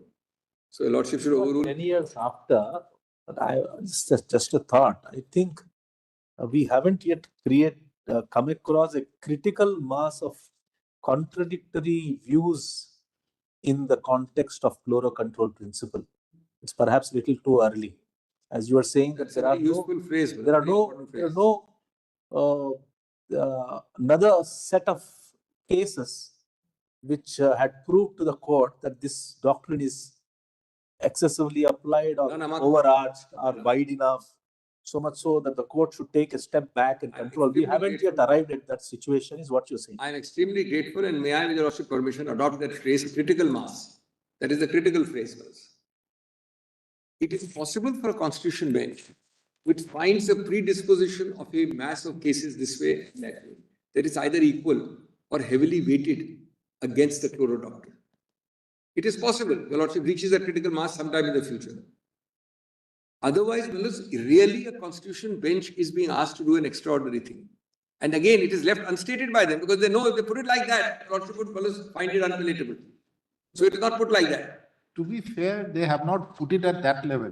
That's my problem. They have not put it, actually they mean that level. Exactly what my lord, that's my submission to your lord. Right, you are saying that. The consequence inevitable is that. That's the point. But they have not brought forth, as Brother Narasimha said, the critical mass of evidence. Let's just look at this critical mass phrase, very important phrase. Your lordship has got most of the cases actually on this chart. I mean, there will be 2 or 3 missing, but most are in this one page. Well, the interesting thing is that the critical mass is leaning in favor of chloro. So what is the constitution being asked to do? It's asked to create a new status quo without showing that the existing status quo has run amok. Without demonstrating in any reasonable way that the existing status quo has run amok. For example, your lordship has some judgments. I'll not name them as the old times, etc. I mean, one I can name as I argued Balco, private with Bhatia. The lordship has evidence that international commerce was being affected. There's a whole UN cry. But chloro, these judgments have been controlled. They've been actually very calibrated, very careful, cautious. They've not gone overboard. You get the point. This is the What's now, the second aspect is, come to my first note, section C. Well, just stop for 30 seconds on section B. I formulated the 2 issues. You must remember the origin. These are the only 2 issues. In my B.1, this is the first note, the opening note. I'll not read it, Lordship knows. This really should be a Lordship's broad guiding pole star, these 2 issues. And none are made out in favor of the other side. Whether the acceptance, etc. of the group doctrine by several religions is not permissible within the 4 corners of 96 Act. That's a clear, good guideline to follow. And second is divorce about whether you should. Original and rejoinder. Yes. The broad guideline. Now come to section C, category C, lower down that first note itself, first note, opening note. What are those 12 or 15 principles? I'll read a sentence each. It's the same chart, but put in the point of submissions, put in the form of submissions. So first is true and genuine effectuation of the real intent of parties. But real intent where it becomes a form of avoidance, no, then the objective test comes in. Suppose your lordship were to find in a case that the real intent actually by performance, by context, by negotiation is not to be involved.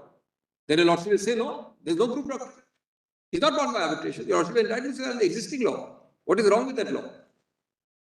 My lord says enough tools not to punish an innocent party. Second, related part entities playing a predominant role both at the negotiation stage at the inception and in the performance. Now, suppose both these tests, this is an answer also to the subjective objective which my Lord Chief Justice formulated. Suppose your Lordship gives a finding of fact in act, not this case, actual case, that I am fully involved in negotiation, plus I am fully involved in performance. But because I am a foreigner, I have so designed it that I don't want to be caught in arbitration. Doesn't matter. Sorry, it doesn't matter. Your Lordship should be able to control that. Absent such a group doctrine would allow evasion and avoidance of legitimate collective responsibility. That's a consequence. I'll leave that. Hypothetical approach. I'll leave that. Now, certainly the Whale doctrine, even they have conceded. That's C.5. Even they are conceding in some form or the other. But certainly I am not agreeing that it is coincide with only the Whale doctrine.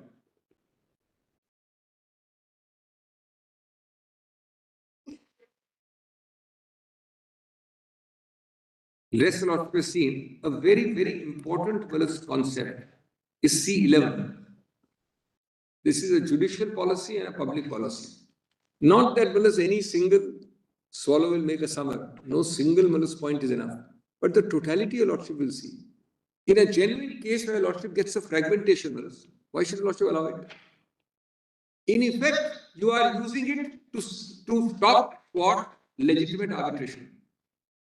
Look at your Lordship's pro-arbitration approach in a whole set of jurisprudence. In effect, C11 means you are thwarting arbitration because you are fragmenting it. In effect, no effective decree is passed.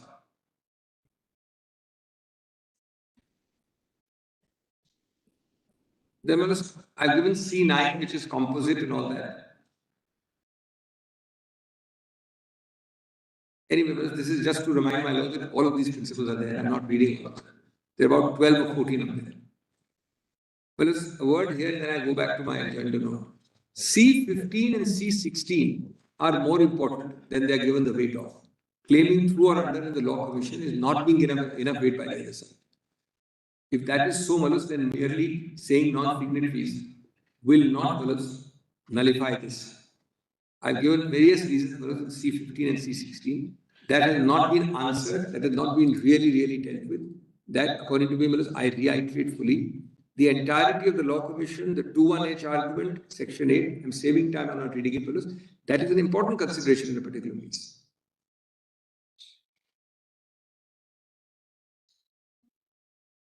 Now I come, Malus, to my rejoinder note. And turn to my rejoinder note. Very quickly, Malus, I'll finish within time. First is, who is a party must be in accord and comply with principles of law of contract. That's the point. I'll not read the point, but I'll read the response. 72 of chloro in my CL1 provides for clear intent to bind signatory and non-signatory, cannot be restricted only to intention to consider peers for cooperative, voluntary, tight group structure. Same point I made. Second point made is party autonomy. So was the first point I really made. Fellowship appreciates what I'm saying. I'm not really reading it. First. Second is party autonomy. Kindly come to my response. It is essential to understand the true intent by way of their conduct. It is simply the reliance solely on party autonomy would negate the doctrine. This Honorable Court in ONGC in para 40 has laid down the test. Mutual intention, relationship of a non-signatory, commonality of subject matter, composite nature, performance of contract. What's the point of ring fencing with 5 safeguards? If it is so simple. Well, party autonomy, then all this is useless. Clearly, I am a non-signatory. Clearly, I am not. What's the point of all the lordships? On the contrary, a lordship is finding a way to effectuate the doctrine while protecting. And that's the right approach. Third, privity of contract. Same answer. These are all traditional doctrines. Law will not advance if you go back to privity. Because how many categories does the lordship have where privity is not sacrosanct? Does the lordship have less categories of privity not being sacrosanct? Whereas there is a book by Michael Atiyah, which I read in my student days, The Beginning of the End of Contractual Intent.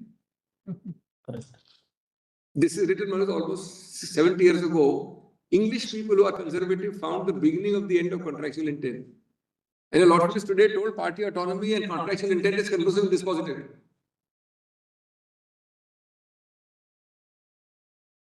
Maybe one of how the same cannot be sole basis. In fact, case of non-signatory, this court has used the doctrine of piercing the cooperative. Non-signatory may be held to be bound on a consensual theory, found on agency, assignment, non-consensual basis, estoppel, altering. The courts have added additional elements, common intention, negotiation. These are juristic principles by eminent authors and a lot of judgments which has adopted those authors. Gary Bourne, etc. have given these theories. Then we must more. It's a repetition, really. With the para given of para 39 ONGC. Para 4 is that. Now this through or under is para 5. Through or under. Through or under relates to my first note C15 and C16. Just to cross-reference it once. My first note C15 and C16. In addition, it has been held in para 73 of chloro that a non-signatory could be subject to arbitration without their prior consent in exceptional cases.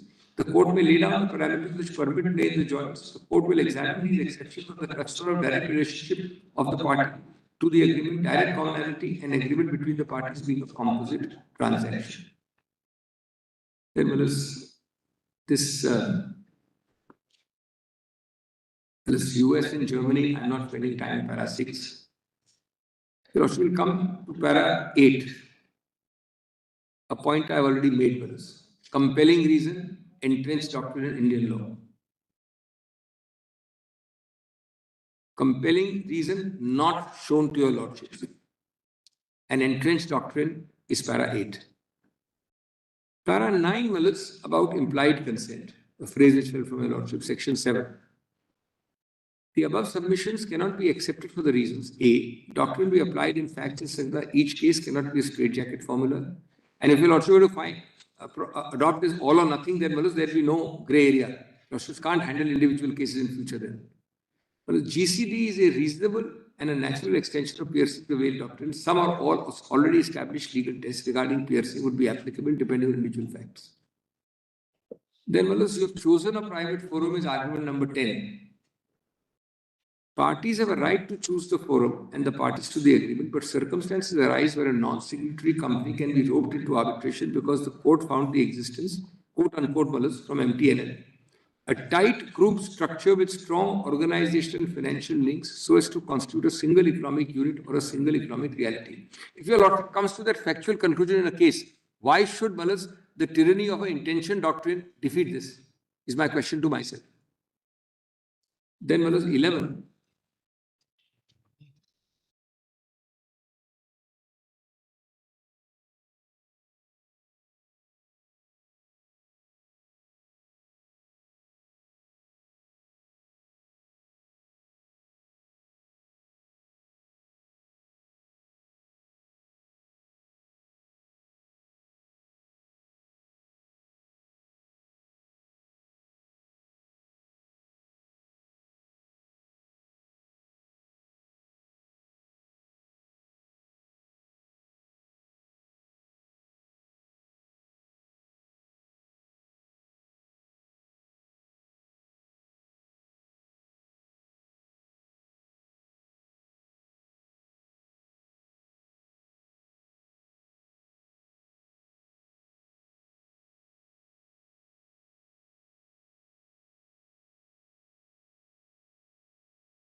Diwan and for Mr. Advani, but I would beseech my lords to keep one thing in mind. Your lordship already has sufficient guidelines. Naturally, your lordships can tweak it in this way, that way, little bit to make sure it's strengthened. But otherwise, there is nothing in this case in terms of either absolutist or completely. Otherwise, it would actually wreak havoc on what is now an established trend of law. That's a very deep. Dr. Singhvi, amongst the multifold talents that you have, you also have the talent of lip reading. Lip reading. Even if I did, I would not disclose. It's a very valuable talent so long as it's kept hidden. That's a talent by itself. I can assure lordships, I don't. I don't. And I'm glad to hear the subtext of what a lordship says seems to be in my favor, but I don't know. I'm never presumptuous about adjudication. Dr. Singhvi, you may not want to Because reveal, it closed. yeah, you may not want to reveal a bar secret, but I can tell you a secret which I picked up. I was sitting exactly where your junior is sitting, and where you are standing, Mr. Fali Nariman was leading me. That was the withdrawal of the prosecution of the Chief Minister power under section 321 of the CRPC. Oh, yes. Had come up and had been referred to a constitution bench presided by Chief Justice Bhagwati. Original Shivnandan judgment- Paswan was. Right, Shivanandan. I was on the opposite side. 83 Supreme I Court. was on the opposite side. And, that was where Justice Bharoli. 3-2. Justice Venkatramaya, 3-2. That's right. They ultimately, the matter went 3-2 in the That's constitutional right, day. 3-2. So the judges were conversing, and I was briefing sitting by the senior Mr. Nariman. And I thought that I'll use the time, to tell him what our next line of authority was going to be. So he turns to me and says, never speak when the judges are speaking. So I said, sorry, Mr. Roy. When we left the court at 4 o'clock, he says, that's when you get to know the mind of the judges. Something which has not left me, learning lessons on the greats of the bar. I shall pay more attention to this very wise advice. We are now inventing how to read the minds of lawyers while sitting here. I believe that. Deeply obliged. Very Very deeply obliged. Your lordships know what happens when we are on this side. Yes. Look, I'll just take about a minute and a half, 10, 15 seconds for me I never forgot. respond to what Ms. Arora said. Yeah. 1 minute, Manoj, to respond.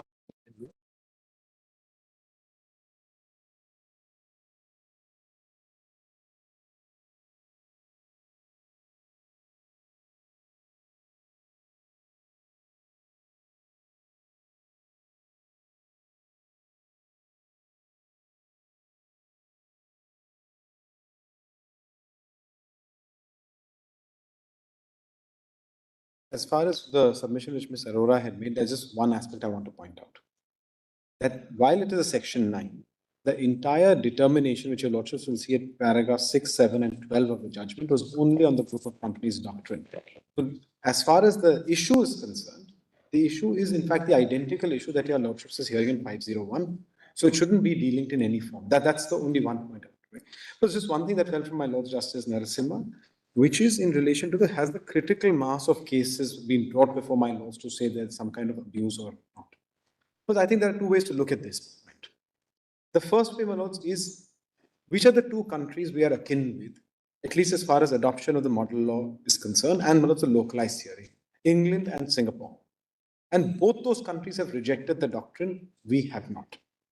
So are you really consistent with two other countries which follow us the same meters? My respectful submission is no, that's one part of the critical mass. Look, I don't want to give you evidence at the bar, but I can tell your lordships that there are at least 15 or 20 cases where I have been involved with. International, domestic, where these issues crop up very, very often. Now, obviously, they're not there before my lords because if a section 16 gets dismissed and jurisdiction is upheld, because awards take time to come, 34s are challenged, the issues may not be there before. But there are a number of these issues, and therefore, when your lordships is considering it, all I am requesting for is bringing about a level of certainty. Now, why would I not apply this if I was in Singapore and London? I wouldn't apply it there because if a group structure is brought, party takes a simpler route. It goes to the English Commercial Court, or it goes to the Singapore International Commercial Court, or it goes to the Singapore High Court. And says, I don't need to go to arbitration. I have a great commercial remedy. I go to court, I get the injunction I get a trial disposed of within 2 years, 3 years, and that's the end of the matter. We have a commercial court structure here. And that's really, let's give 5 minutes to Mr. Advani. I'm just grateful, my lords, for a very patient hearing. And I must just point out to my lords one very interesting aspect. It's a very personal aspect. The first time I appeared before a CB was in 2012 in the Balco case, when I appeared for the Singapore International Arbitration Center, which had filed an intervention application.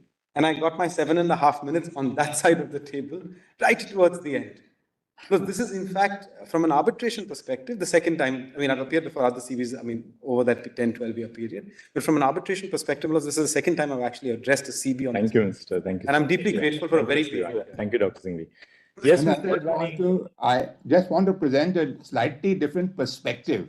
I'm not going through any case law, your lordship has heard it all, but all institutions all over the world, and I have been part of two of them, the Singapore Arbitration Center and the Dubai Arbitration Center, the appointment of arbitrators is done by the institution. It is not a big judicial exercise. They are prima facie appointed, and then the arbitrators go into the issues, whether the group company doctrine or any other theories that are there when non-signatories can be joined, and based on the facts, they make the decision. And now here also under our section 11 has been amended. It has not come into effect, but I'm told it's very close to coming into effect. The draft rules of the institutions have been published and that process is on. Ultimately, it will be the institutions doing this role that your lordships are doing today. So if your lordships leave the issues open as widely as possible for every conceivable issue where the arbitrator thinks it's appropriate to join a non-signatory, let him take the decision. There may be 7 different theories. Why should your lordship confine them? After all, if your lordship recollects, the whole group concept concept of group companies has come from where? From Dow Chemicals. It's come from an award. It's not come from a court decision. And since now we're also going to toward the appointment of arbitrators by the institutions appoint only prima facie. Arbitrators will come to finding the fact one way or the other and decide this issue. And we've also done arbitrations all over the globe. The arbitrators have considered it sensibly and joined or refused to join party. This is happening consistently all over the globe. Why are we taking a restrictive view to this? Let's keep all the judgments are in place. They're well reasoned. Why do they need to be tinkered with? We have a stable body of judgments. Let the arbitrators follow them, whichever route they think is appropriate. They'll either agree, they'll join the party, or they won't join. Why do we do a narrowing exercise? Let the exercise be as broad as possible. And if an arbitrator goes too much out of line, the courts are there to correct him in a 34 application. So lordships will keep the judgments exactly as they are. The points raised in Justice Ramana's judgment were already answered by Justice Suryakant's judgment. There are several different tests. Why does your lordship want to narrow them? Let the arbitrator apply it depending on the facts of each case. And sooner or later, this is going to be an institutional exercise, not a court exercise. So let's leave it as wide as possible. Let's give the arbitrators ample room to take decisions. And if they go so wrong, the courts will correct them. Now, that was just a perspective I wanted to give your lordships. I'm obliged. Thank you, Mr. Bani. Thank you very much. So we'll I just had a small request to make. conclude judgment reserved. Yes. I just had a small request to make, Milad. We had also intervened IAA 58750 of 2023. May I have your lordship's leave? We'll put in written submissions. I want to prune it down in view of what has transpired. Not more than 2 pages. Absolutely, Milad. We'll try and keep it short. Grateful, Milad. Thank you. Thank you. Thank you.